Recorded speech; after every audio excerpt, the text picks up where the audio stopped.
ములుగు జిల్లాకు అభివృద్ధి నిధులు అధికంగా మంజూరు చేయాలని మంత్రి సీతక్క కోరారు. ములుగు జిల్లాలో గోదావరి బెల్ట్తో పాటు చిన్న చిన్న వాగులు, పెద్ద పెద్ద చెరువులు చాలా ఉన్నాయని అన్నారు.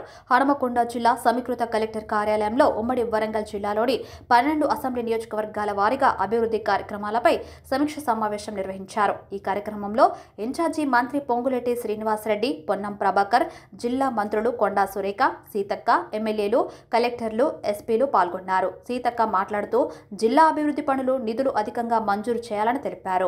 12 నియోజకవర్గాల్లో పెండింగ్లో సమస్యల పరిష్కారం కోసం జరగబోయే బడ్జెట్లో కేటాయింపుల విషయంలో ఇందిరమ్మ రాజ్యంలో ఇచ్చిన హామీలను నెరవేర్చుతామని స్పష్టం చేశారు. రామప్ప, లక్నవరం సరస్సులను అనుసంధానం చేయడం కోసం, శాశ్వత గ్రావిటీ కాలువల నిర్మాణం కోసం ల్యాండ్ యాక్టివేషన్ జరిగిందని అన్నారు. పెండింగ్లో ఉన్న ల్యాండ్ యాక్టివేషన్కు డబ్బులు అందించాలని అన్నారు. రాబోయే వేసవి కాలంలో త్రాగు, సాగునీటికి ఇబ్బంది లేకుండా చూడాలని మంత్రి తెలిపారు. అంతేకాకుండా మేడారం జాతరకు అన్ని జిల్లాల అధికారులు, మంత్రులు సహకరించాలన్నారు. 25 లేదా 28న మంత్రులు మేడారం జాతరకు రావాలని కోరారు. జాతరకు భక్తులు పెద్ద సంఖ్యలో వస్తారని, ఇందుకు పెద్ద మొత్తంలో నిధులు మంజూరు చేయాలని కోరారు. ఉమ్మడి వరంగల్ జిల్లాలో ఉన్న నియోజకవర్గాల వారీగా ఉన్న సమస్యల పరిష్కారం కోసం ఈ కార్యక్రమం నిర్వహిస్తున్నామని, క్షేత్రస్థాయిలో ప్రజా సమస్యల కృషి కోసం జరగబోయే బడ్జెట్లో కావలసిన అంశాలపై ఈ కార్యక్రమం ద్వారా అవగాహన కలుగుతుందన్నారు. నియోజకవర్గాల్లో ఎలాంటి సమస్యలున్నా జిల్లా ఇన్ఛార్జి మంత్రి పొంగులేటికి దృష్టికి తీసుకురావాలన్నారు.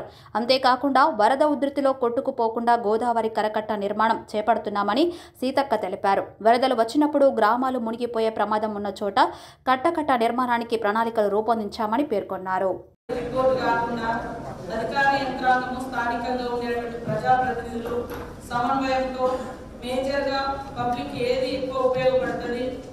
దాని మూలంగా జనాలకు ఎంత లాభం జరుగుతుంది అటువంటి విధానంగానే ఈ యొక్క రాబోయేటువంటి బడ్జెట్లో మరి నిధుల కేటాయింపు కూడా జరుగుతుంది. కాబట్టి ఈరోజు ఈ యొక్క సమీక్ష సమావేశం సంపూర్ణంగా క్షేత్రస్థాయి నుంచి పై స్థాయి వరకు సమస్యలు తీసుకెళ్లి దానికి మరి సమస్య పరిష్కారానికి నిధుల కేటాయింపు ఈ యొక్క సమావేశం చాలా ఉపయోగపడుతుందని తెలియజేస్తా ఉన్నాను.